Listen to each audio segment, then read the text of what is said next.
All right, hello and welcome back. It's your boy Hank Hackerson at Hank Hacks Hackers, your favorite network and system attacker.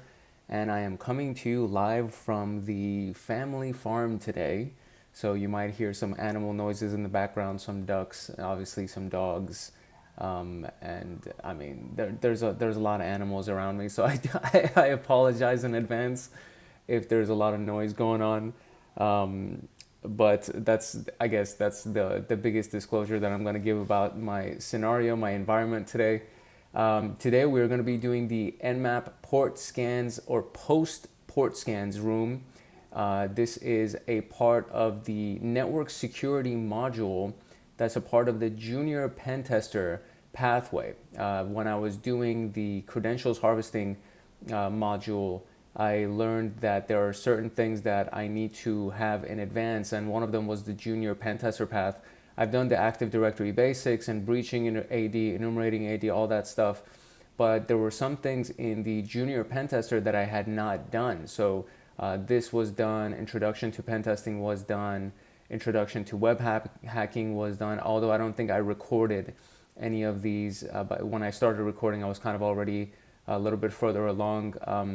I believe I haven't recorded much on Burp Suite, and I know I have done passive recon, active recon, and the first three rooms of Nmap, and that was actually those are my least liked videos because I didn't realize that the microphone that I had on, it was one of the, it's like a wired microphone, and it was rubbing against my hoodie, and there was scratching noises, and people got really upset about that. So there are rooms on Nmap, live discovery and port scans and advanced port scans.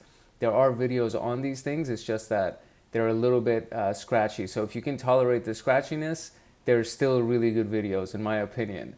And today we're going to be going through the Nmap post port scans. So that is that's the basic introduction of the module that we're working on today.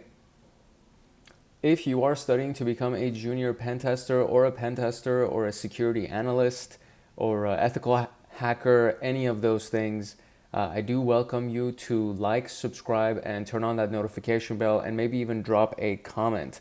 When you do any of those things, two things happen. Number one, you kind of help our channel a little bit to gain some more favor with the YouTube algorithm so that we can get some more exposure and find some really awesome people just like you. But the more important thing is that any of those activities, so even if you just like or comment, most likely you'll end up seeing some of the other videos from this channel in your YouTube feed.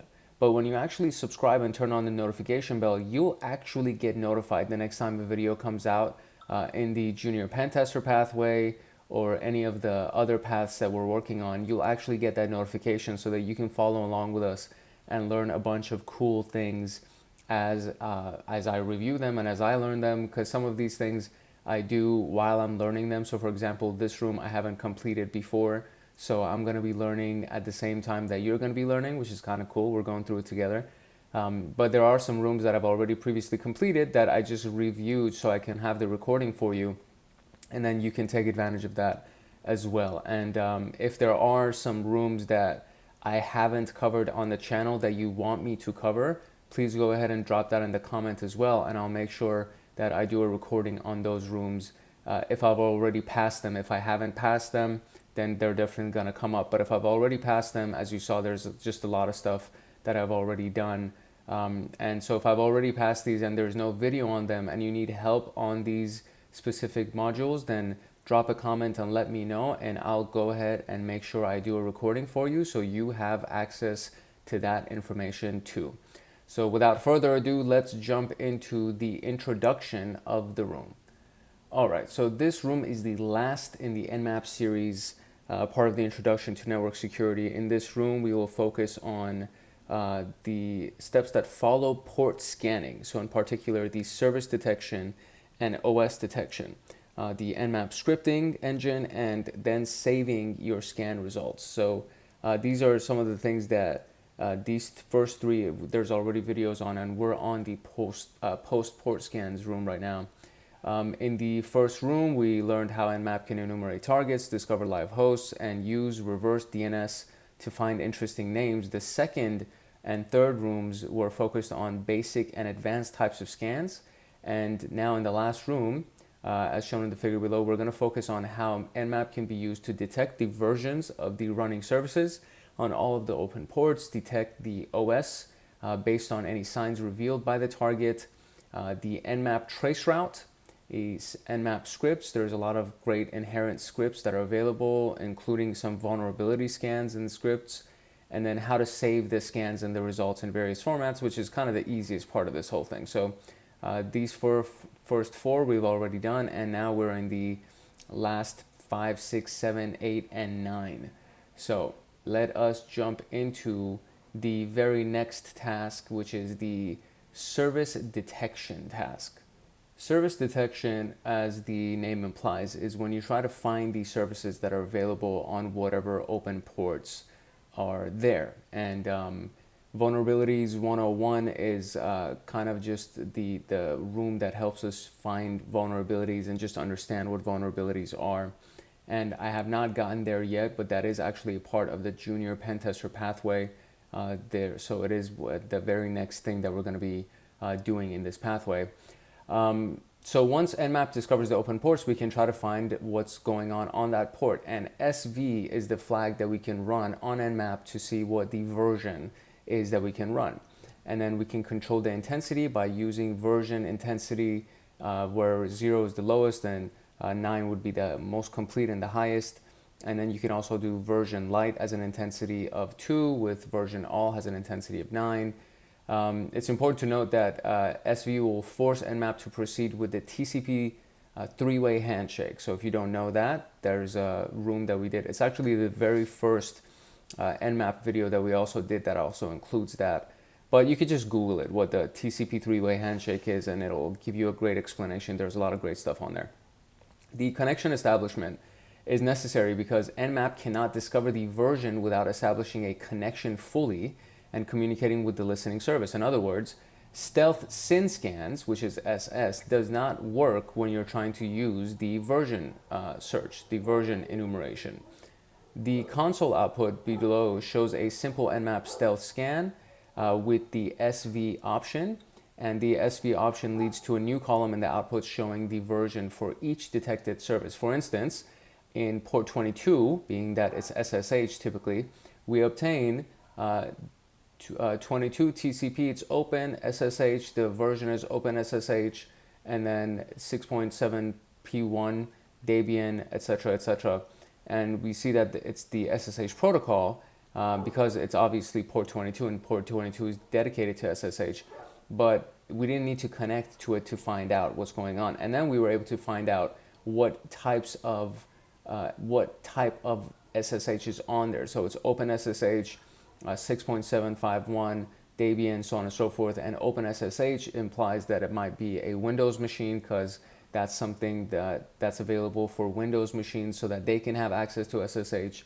So that's kind of something that we can maybe narrow down a little bit to see what is actually running. And then if we look at the other ports, for example, port 80, which is a web portal HTTP portal, it gives us that it's the Nginx server 1.6.2, right? So unlike the service column, the version column is not a guess. So this is what's really important for us to understand. The service column is kind of a guess, just based on what ports typically run on and so on and so forth.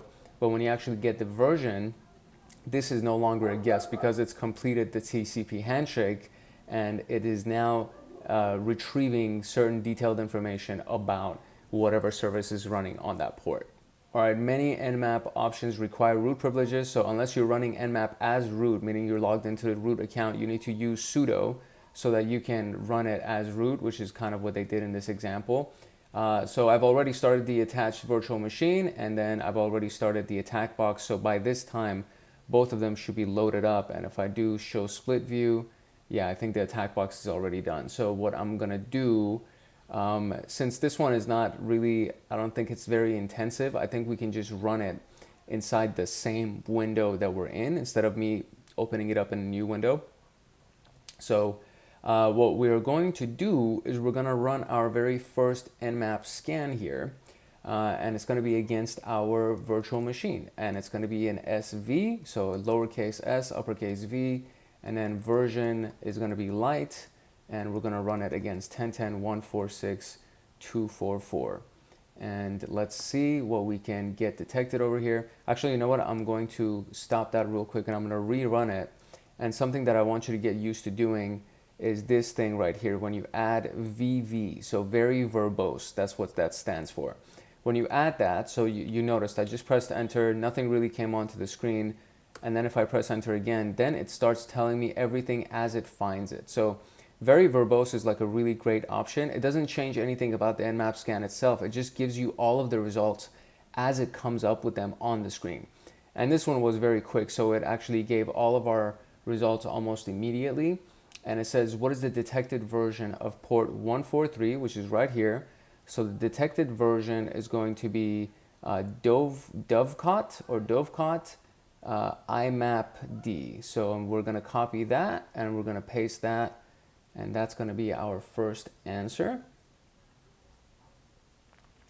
And then which service did not have a version detected with version light? And it is actually RPC bind is empty in the service area right here. So RPC bind is going to be the answer for that. And just like that, we got our two first answers. So pretty easy. And I like the fact that this was done very quickly. Usually sometimes when we run Nmap scans, especially if you're running a scan against all of the ports, then it becomes an issue. So it takes a long time to finish a scan against all 65,000 ports. So now we're going to move into the OS detection and traceroute. All right, so OS detection, very similar to version detection. It's kind of obvious to figure out what it stands for. It's the operating system that we're trying to detect. And we can enable that by doing a capital O, so dash capital O and uppercase O as in OS. In this example, we run SS for a SYN scan with the dash O and then against our IP address. And then we see that we have, a response here. And so it gives us the option where it says the Nmap detected OS to be Linux 3 point something. And then it guessed further that it was running kernel 3.13. And so this is going to be in the bottom portion of this whole thing because it has nothing to do with the ports anymore, right? So it's running Linux 3 point whatever, and then the OS details is 3.13 is what the guess is, and it took one hop to get there. So that has to do with traceroute. And so that's kind of the general the response when you run an OS detection on this thing. And so if we look a little bit further, the system we scanned, we attempted to detect it as OS version running kernel version 3.16. Nmap was able to make a close guess in this case. In another case, we scanned a Fedora Linux system with the kernel 5.13.14. However, Nmap detected it as Linux 2.6x. The good news is that Nmap detected the OS correctly. The not so good news is that the kernel version was wrong. And if you're searching for vulnerabilities, it's important that you have the version of everything right. Otherwise, you might be using, you might be assuming that you have found a vulnerability when it's not actually vulnerable because the version itself was wrong. So the OS detection is very convenient, but many factors might affect its accuracy. First and foremost, Nmap needs to find at least one open and one closed port on the target to make a reliable guess. Furthermore, the guessed OS fingerprints might get distorted due to the rising use of virtualization and similar technologies. Therefore, always take the OS version with a grain of salt. So traceroute, we can just add traceroute to the end of it. And in the following example, Nmap appended a traceroute to its scan results, and it works slightly different than the traceroute command from Linux or Mac OS, which is traceRT. And it's also on Windows. So traceroute is on Mac OS, and then traceRT is the version for Windows. And then standard traceroute starts with a packet of low time to live and then keeps increasing it until it reaches the target. Nmap's traceroute starts with a packet of high TTL and keeps decreasing it. In the following example, we executed Nmap SS traceroute against the machine, and then we see where we have the traceroute, and it's still one hop here, and it told us the the time that it took, and then the address would be the machine. So it's worth mentioning that many routers are configured not to send ICMP pings exceeded, time to live exceeded, which would prevent us from discovering their IP addresses. For more information, you can go watch the active reconnaissance room, the video that's already been done for that room. So now we're going to run Nmap with the O option against that same IP address, and in this case we're going to see what OS is going to be detected. So Nmap, I'm just going to do O. I'm not even going to do SS just to see what it actually does. And there we go. So Nmap O. Oh, you know what? I forgot my own rule. So we're going to do that, and at the very end we're going to do VV for very verbose, and then we'll see what we get here. All right, we got a bunch of results, and we're just going to scroll up here, and we're looking for the OS, Linux 3.13, and TCP IP fingerprint. Look at all this stuff that happened, which is jargon to me. I don't know what any of this is, but right here is Linux 3.13, and I think that's what it's asking for, and Linux is the answer. There we go.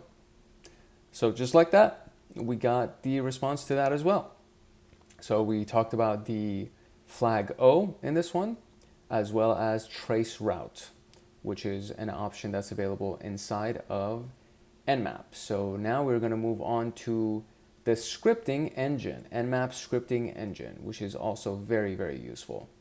All right, for this task, it required that we start a new machine. So I terminated the old one and started this one. And by the time that we finish reading through this, that's going to be up and running, and we can do some scans. So a script is just a piece of code that doesn't need to be compiled. It's running already. It comes out of the box, so to speak, and then you can just run it and make it work, do what it's supposed to do for you. Nmap provides support for scripts using the Lua language, and a part of Nmap, which is the Nmap scripting engine, NSE, is a Lua interpreter that allows Nmap to execute scripts written in Lua. However, we don't need to learn Lua because it's already pre-written for us. So the default installation can easily contain close to 600 scripts. The one that we have on our attack box here, I believe, is the default installation. So we can go to the installation folder on the attack box, which is at user share nmap scripts, and there's going to be literally hundreds of scripts in here. And this is kind of what it looks like right here.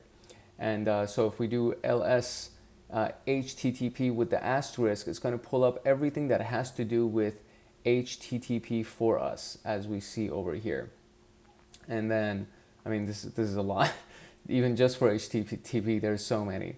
So we can specify to use any or a group of these installed scripts. Moreover, you can install other user scripts and use them for our scans. Let's begin with the default scripts, and they're in the default category. So script equals default, or simply adding SC will actually turn that on. And in addition to default categories include authentication, broadcast, brute force, default, discovery, DOS, exploit, external, fuzzer, intrusive, malware, safe, version, and vuln. These are all various different categories in addition to default. So it's not what's under default. This is all in addition to default. And this is kind of just a brief description of everything. So if you wanted to do a brute force password auditing, you can do that using brute, the brute script. If you wanted to do an exploit or to exploit various vulnerable services, you run exploit. And so this is literally it. And I'm not gonna sit here and read all of this for you. You're more than welcome to just pause the screen. That's why I'm kind of scrolling slowly. If you want to read all of this yourself, you're more than welcome to. Or you could just download Nmap on your machine, or go to tryhackme and get yourself a membership and use the attack box on there and learn about all the scripts that are inside there. So some scripts belong to more than one category. Moreover, some scripts launch brute force attacks against services, while others launch DOS attacks and exploit systems. Hence, it is crucial to be careful when selecting scripts. Obviously, when we use Nmap to run a SYN scan against our new machine IP and execute the default scripts in the console. The command is nmap SYN scan, and then this is the default scripts against this, and it's going to ensure that it runs the default scripts. And then there are new details that appear. So we're going to look at the SSH service at port 22. Nmap recovered all the all 4 public keys related to the running server. Considering another example, HTTP is at port 80 and Nmap retrieved the default page title. We can see that the page has been left as default. So port 22, we add the host keys all under port 22. And then you can look at TCP. TCP got some stuff. And then SSL certificate and all these things are all under the 25 port, which is for SMTP. And then we have port 80, which is our HTTP port. And it says, welcome to Nginx on Debian. So that's the title of that web portal, of the web page, web server probably. This is the POP3. So these are the response codes that came. 111 is RPC bind. These are the responses that came for that. So great information just by running the default script set from Nmap. And now we can also specify the script by name by using script and then the script name, such as the pattern script FTP asterisk, which will bring everything that has to do with FTP, including FTP brute force. If you're unsure what it does, you can open the script file with a text reader such as less or text editor like nano. In the case of FTP brute, it states that it performs brute force password auditing against FTP servers. You have to be careful as some scripts are pretty intrusive. Moreover, some scripts might be for a specific server, and if chosen at random, it'll waste your time with zero benefit. And you want to make sure that you are authorized to do stuff like this, because if you get caught, it is a felony. So moving on, let's consider a benign script. So HTTP date, which we guess would retrieve the server date and time. And this is indeed confirmed in the description. So gets the date from the HTTP-like services. Also, it prints how much the date differs from the local time. On the attack box, we execute sudo nmap yada yada yada yada yada yada as shown in the console below, and then we will receive information about the date of the server. So interesting stuff, right? So finally, you might expect the functionality of Nmap beyond official Nmap scripts. You can write your own script or download scripts from the internet. Downloading and using an Nmap script from the internet holds a certain level of risk because you don't know what you're downloading, and it could be malicious, all you know. So it's a good idea to not run a script from an author that you do not trust.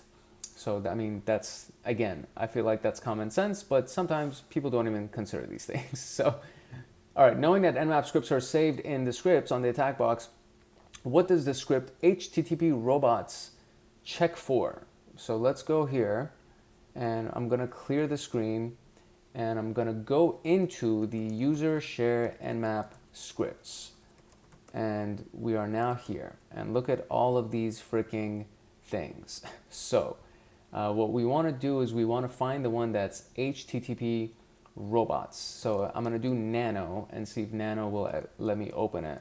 Hopefully it will. Robots.txt. And there's literally nothing in here, so maybe this is the wrong choice. So do we even have it in here? Let's first see if we can even find it in here. Aha, so it is here, but there is an extra extension at the very end of it. So it's not .txt, it's .txt.nse. So what we're gonna do is we're going to run that last thing one more time. And instead of that being I could have just added NSE to the end of it instead of making my life more difficult. But hey, why not? All right, so here we go. Description: checks for disallowed entries. So that's the response right there. Disallowed entries. And just like that, we got our answer right there in the description, right there at the very top. Checks for disallowed entries in the code. And this is a specific page on websites that is used for the various pieces of the website. And we learned about that when we were talking about vulnerabilities. And you can find a lot of interesting information about a website inside their robots.txt file. And the robots.txt file is used for search engines to be able to get a quick glimpse of what's on the website. And for hackers, that's also super useful. So if you can get access to it, then you learn some really good information about it. So can you figure out the name of the script that checks for the remote code execution vulnerability MS15034? And it's the CVE right there. So the script falls under HTTP. So there it gives us the MS15034 and it gives us the CVE number for it. So it's under HTTP. So I guess I can run the same command that they ran to pull all the HTTPs. And we see that it actually has CVE numbers in here. So what I'm going to do, I'm going to run it and then I'm going to grep. So let's see if I can kind of get that. So I'm going to do HTTP like that and I'm going to grep for, hopefully I can actually combine these two and get myself the result real quick. I'm going to grep for the CVE 2015-1635. Let's see if that works. Right there, bam, just like that, just like that. See, this is why it's useful to learn terminal commands. Okay, so now it says, can you figure out the name for the script? Okay, so that's it. This is the name for the script. Go right here, copy that mofo, go over here, paste that mofo, and just like that. What do you mean? Okay, so I guess we don't include the NSC at the end. There we go. All right. All right. So launch the attack box if you haven't already, and terminate the verb. We did all of this. So on the attack box, run Nmap with the default script SC against the new machine. You will notice that there is a service listening on port 53, which is the port for DNS, if you don't know already. If you don't know now, you know, as they say. I want to go back to my main folder here. I like being in this main folder. So we are going to run Nmap with the SC command against 10.10, 2.11, and 39. And there it is. And I keep forgetting my own rule, you guys. VV, there we go. Just like that. Now we get all the information on the screen as it happens. Port 53, it's open. Okay, let's get some information about it after the scan finishes. Scan finished, excellent. So let's scroll up and figure out what goes on port 53. It is the bind version, all of this right here. I think this is the whole answer that they're looking for. And it is a Debian version. That is indeed the answer that they're looking for. And voila, just like that, bam. Okay, so based on the description, the script SSH2 enum algos reports the number of algorithms for encryption, compression, etc. that the SSH2 server offers. What is the name of the key exchange algorithm? So key exchange algorithms that relies upon SHA-1 and is supported by 10.10, 2.11, 39. That's a complex question. So we're going to run the command script SSH algos. Okay, I see. So I'm just going to copy this. And so that's what they were asking. What is the name of the key exchange algorithm? So, okay, so based on, so let's break this down so we can understand, right? So based on the description of this, it reports the number of algorithms for encryption, etc., that the target SSH2 server offers. So that's what this script does. So what is the name of the key exchange algorithm that relies on SHA-1 on here? So that means that we're supposed to run Nmap, just like they said, and use the script, and then go ahead and figure out what that response is. So since I copied it, I'm just going to paste it, do an enter, and I keep forgetting my own thing, but this one finished really quickly, so now I can't really even go backwards. But so let's see, it says failed to resolve the algos, failed to resolve script. Aha, see? So now we get a second chance to run this because the dashes that were included in that did not actually show up. So now we have the script that right here, and then I can do what I'm supposed to do and press my VV at the end. And now we got all this information, and there we go. So we got all of this information. This is amazing. Okay, cool. So the script did actually run. There were no errors on running the script, and obviously we can see that there's a lot of information under port 22 for SSH, and we want the SSH1. Is that what they said? No, SSH2. Oh, we want SHA-1, so SHA-1. So it's HMAC SHA, and then HMAC SHA at ETM Open SSH. What else is there? Compression algorithms. Okay, it's actually under key exchange algorithms at the very, very top. So I just saw SHA1 at the bottom and I got excited and I didn't realize that I was looking at Mac algorithms. So it is going to be this thing at the very top section, which is the Diffie-Hellman group something something. So this is the one, and this should be the answer because I can't imagine that there would be any other answer because there's nothing else for SHA-1. So voila, voila, and there we go. There's the answer. Okay, cool. Just like that, we ran some scripts. We were able to find scripts and we know where it's located, at least on our attack box anyway. But it's usually going to be inside the folder that your Nmap was installed in. And then from there, you can just go inside the scripts folder of your Nmap installation. And then you can search through all the scripts that are available. These are some of the basic scripts that are available, the default ones.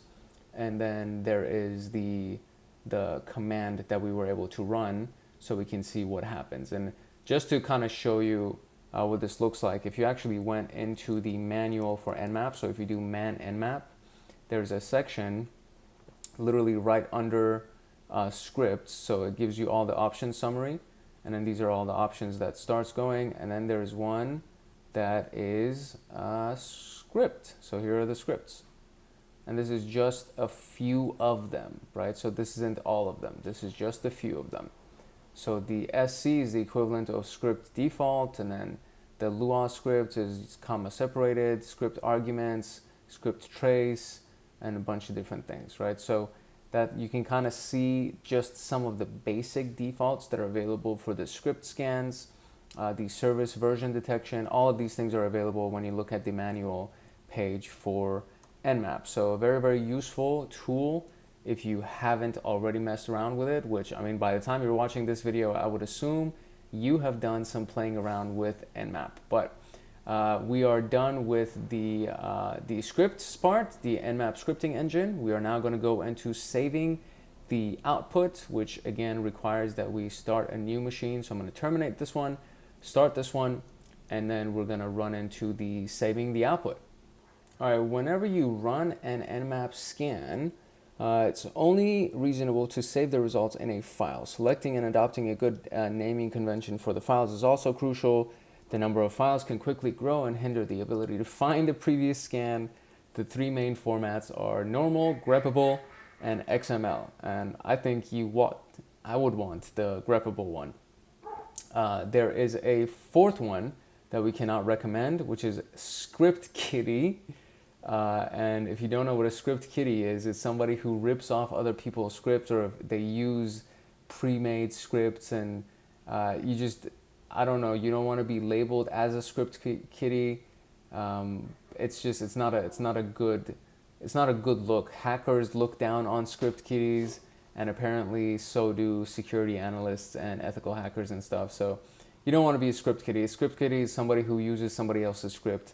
And usually that means that script has already been flagged inside the CVE databases and the MITRE databases and all that stuff. And you just don't want to be a script kiddie.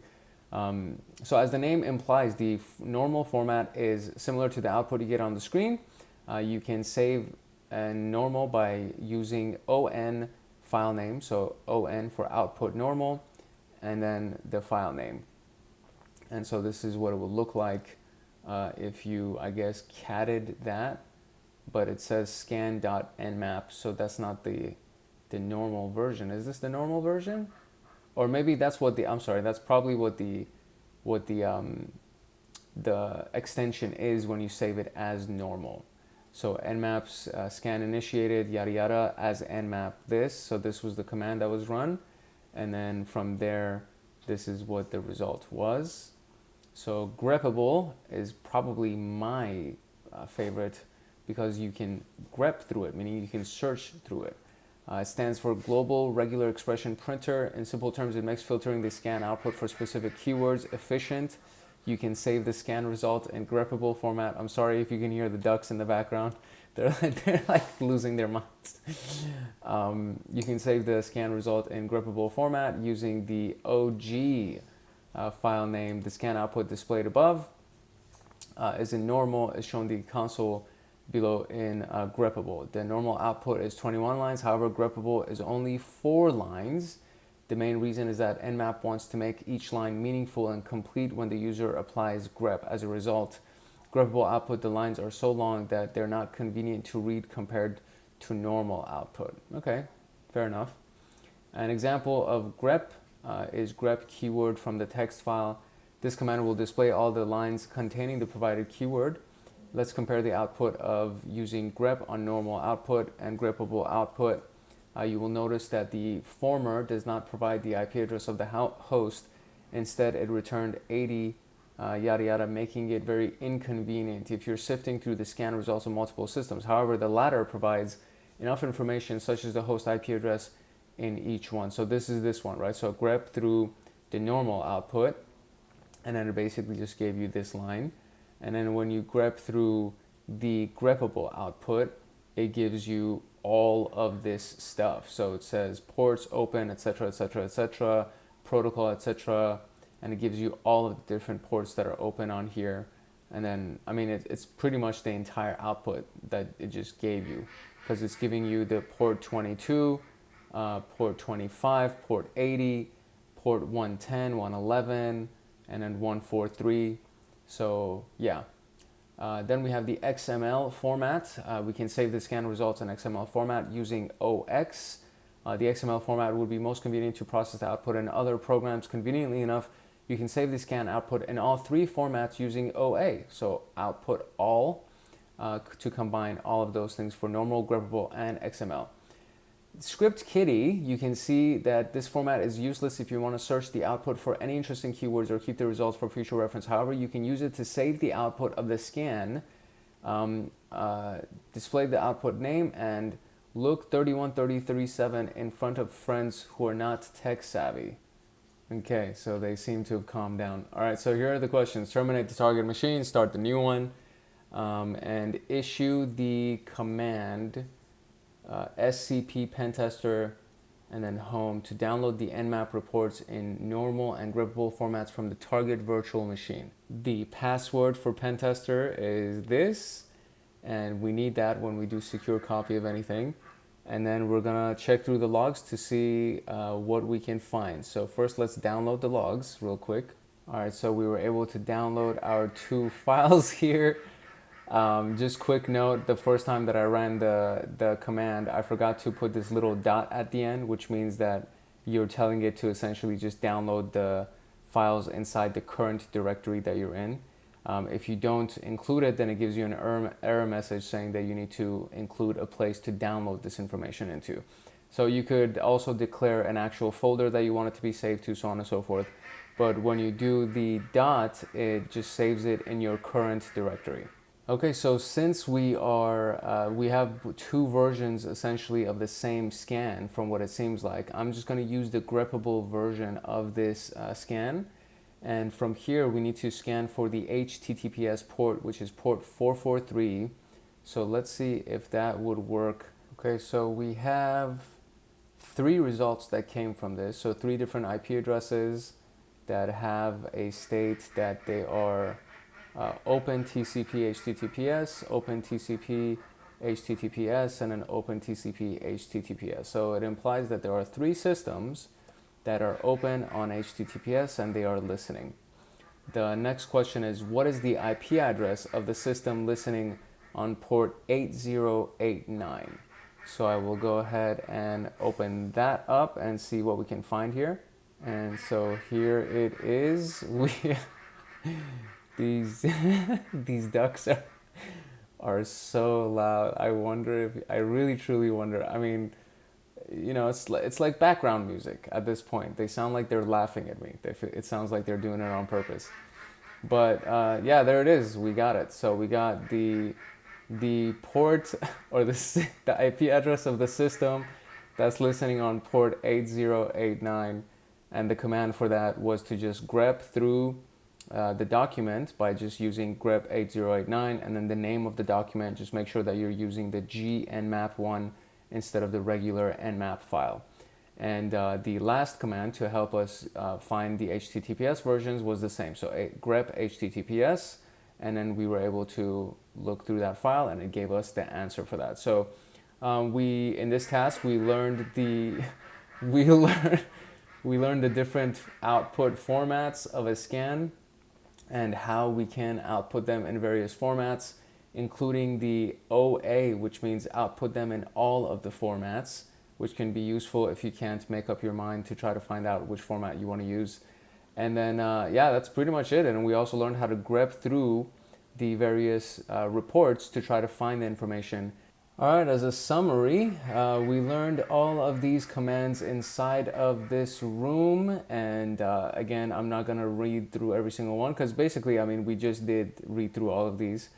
But you're more than welcome to just pause the screen if you want to, just to kind of see what a lot of these things do. This is also a lot of the stuff that's available when you do the manual for Nmap, and then you can just see what's possible as far as the options and flags and scripts and all these things that are available inside of Nmap. This is literally not everything. There is so much more to it, but this is just kind of something to scratch the surface for you. This is the end of this particular room, and we are now going to make sure that we finish strong. I do apologize if the ducks were super loud. I feel like everything was so fine until the ducks lost their minds. So I was hoping that this would be one of those Nmap videos that actually had no issues with it and there was no noise that would piss people off or anything. But I feel like these ducks might upset some people. Hopefully they don't. Hopefully it sounds funny and it's enjoyable, but I can totally understand if it's annoying, and I apologize in advance if it's annoying. But I am not. I'm not home today. I'm at like a property that I share with a friend of mine, and it's kind of like in farm country, and there's a lot of farm animals, and there's actually a dog that we are fostering at this location that gave birth to a bunch of puppies 3 days ago, and so I'm here to kind of help with that, and I had to record for you guys, so I decided to record. I don't know if this is a good idea or a bad idea, but we're now here and we're done. So you're gonna get this recording and you get some interesting background noise as a part of it. Hopefully you learn some cool new things. If you did learn something cool and exciting, if this answered any questions that you had, or if you're studying for the Junior Pentester or Pentest Plus or Ethical Hacker, Security Analyst, any of those things, I do welcome you to like, subscribe, turn on the notification bell, and even maybe drop a comment. Let me know if you can hear the ducks in the background right now or something. But yeah, it would be amazing to have you as a part of our community. I promise that this doesn't happen all the time. I'm not in this location all the time, so the next several videos hopefully will not be as annoying in the background with these ducks. Or entertaining. I guess it's one of the two. You're either entertained by it or you're annoyed by it. It's one of those two. So if you're annoyed by it, I do apologize. If you're entertained by it, you're welcome. And that's it for this particular video. It's your boy Hank Hackerson at Hank Hacks Hackers, your favorite network and system attacker. If no one else loves you, Hank loves you. Love, peace, and chicken grease. And I'll see you in the next video.